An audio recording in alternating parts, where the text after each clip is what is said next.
તો જય માતાજી, જય શ્રી કૃષ્ણ મિત્રો. આજના નવા બ્લોગની અંદર સ્વાગત છે મિત્રો. આજના વિડીયોની અંદર તમને બધી ઇન્ફોર્મેશન થોડીક આપવાની છે આંબા વિશે, બરોબર? તો વિડીયોની અંદર બન્યા રહ્યો. હાલો આગળ વિડીયોની અંદર વધીએ મિત્રો. તો મિત્રો અત્યારે આ વ્યૂ તો જુઓ તમે, બસ એક નંબર થયું છે. અને જમ્મુ કાશ્મીર હોય ને એવું થયું છે. ધુમ્મસ અને એકદમ સાયો જ રહે છે 4-5 દિવસથી. તમારા એરિયામાં કેવું છે બતાવો જરા તમને. અને આ કોબીજનું વાવેતર છે. ખડ બહુ જમી ગયું છે.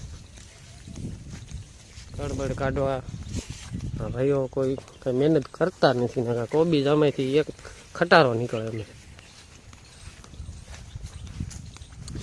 ધીમે ધીમે ચાલુ હોય થઈ ગયો છે. સંભાળ્યો હતા વરસાદે, જો પરસો આપી દીધો હોય તે ચાલુ થઈ ગયો. બાકી બહાર નીકળવા દેતો જ નથી વરસાદ.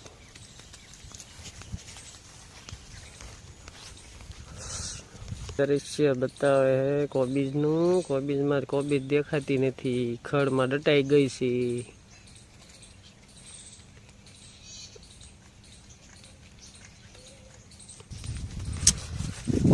ફાઇનલ એક ભાઈ આંબા વાવે છે ને, ફટફટ જોઈ લી કેવી રીતે વાવે છે. આંબાની કલમ હું લાવેલી છે, વાવતા હતા કે દેખાતા જ નથી.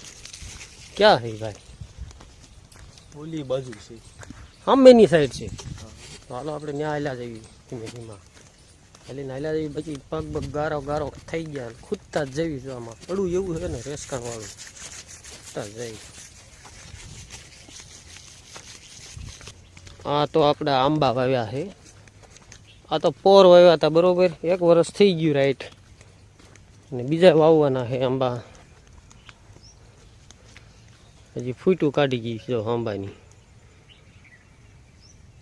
મિત્રો જમીન ખાલી પડી હોય ને તો હું તો કહું ફટાફટ વાવી દીજો. આ ગમીના શેઢે પાવે નાખી જ દેવાના. તમારે 5 વર્ષ જાય ને ત્યાં તમને ખ્યાલ આવશે. ખાલી જમીન નહીં મેં કોઈ, બરોબર. ભલે વીઘો જમીન હોય ને તો તમારે ફટાફટ આંબા વાવવા મળવાના. બીજું કોઈ વસ્તુ ન વાવતા. જામફળિયું ને આ ને તેને પછી ખેડૂએ કાઢી નાખી. કેટલી ટ્રેક્ટરો બધા ભરીને કાઢી નાખી. સવડા મારી દીધા ને હોય ગયા. અને આ જે રહ્યું ને આ 2 વર્ષ થળિયું છે. આ તમે જો આમાં કેટલું નરવાઈ વાળું. આ રેસકાણ છે બાજુમાં, તમને બતાવી દઉં. આંકુર ગટરાયેલી જાય પાણીની. જો આ પાણીની ગટરાયેલી જાય, બરોબર. ગટર ગાળેલી હોરી અહીંથી આમ માંડી સીધી આમથી આવે પાણી. અને આ પાણીનું રેસકાણ છે. જો આ છે ને, તો આ વસ્તુ અંદર પલટી જાય છે. આ તમારી જમીન એવી તાસવાળી હોય ને તો આ તો મને એમ 2 વર્ષની અંદર તમને ફળ આપવા મળશે. જે આ થળિયું દેખાય એ તમને ઝૂમ કરીને બતાવું. આમાં તો ફળ આવ્યા હતા, કોરે અમે તોડી નાખ્યું. કારણ કે આંબા વેગ કરી જાય ને એટલે એમાં વસ્તુ તમારે 1 નંબર બેસ્ટ રહે. કોર આવે ને એ એક તમારે મગજમાં રાખવાનું. નાના થળિયાને કોર આવે એટલે તમારે મોરી નાખવાનું. ગમે વાવતા હોય ને એ ભાઈની સલાહ છે.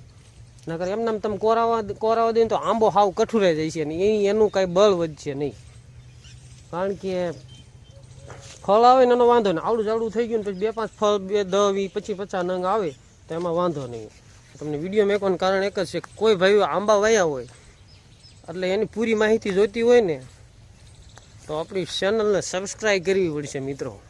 લાઇક, શેર ને સબસ્ક્રાઈબ કરો. તમને આંબાની પૂરી માહિતી આપી રાખું. મારી આગળ એનું લિસ્ટ જ છે, ડેશબોર્ડ છે. હું વિડીયોમાં તમને બધું બતાવી દઈશ ઓલરેડી. આ બધા વાવેલા જો આને હાઈ ક્લાસ ફૂટી ગયા, ફૂટ્યું બૂટ્યું. એક તમને બીજું બતાવી દઉં કે આંબાની સિંગલ દાંડી હોય, આંબો આપણે વાવ્યો અને એની સિંગલ દાંડી હોય અને ચારે બાજુ સોકડીના કહેવાય છે. ફળવા ફૂટો એ ઘેરવાળો આંબો કેવો થાય એ બતાવી દો તમને. હાલો હું તમને બતાવું, તમે જોઈજો. જે આ રીતનો આંબો હોય ને આમાં કંઈ ફૂટ બૂટ ન હોય એટલે અહીંથી લઈ આ નખ તમારે મારી દેવાનો જરાક, અથવા ચાકુ એક નાખો. આમ કરીને ફૂટ થતી હોય ને આમ ખોતરી નાખવાની જરાક. એ મોર આ કંઈ ફૂટ આવતી હોય આમ ખોતરીને પછી તમારે બધી બાજુ ફૂટવાનું ચાલુ થાય છે. આંબો બધી બાજુ કોળાય છે. કેવું ઝાડું ખબર છે? આવું થાય છે. મેં તમને પહેલાં બતાવ્યું ને 2 વર્ષનું કેવું કોળાય છે ઝાડું, હાઈ ક્લાસ. બાકી ખડ કૂચામાં તમને ફાવીને નાખી દેવાના. હાવ પાળો પડ્યો હોય તો નાખી દેવાના, બરોબર. ગમીને આ વસ્તુ થાય છે. હાલો તો આજના બ્લોગની અંદર આટલું જ મિત્રો. જય માતાજી, જય શ્રી કૃષ્ણ. મળશું નવા બ્લોગની અંદર. ત્યાં સુધી બન્યા રહ્યો અમારો બ્લોગને લાઇક, શેર અને સબસ્ક્રાઈબ કરવાનું ભૂલતા નહીં મિત્રો. જય માતાજી, જય શ્રી કૃષ્ણ.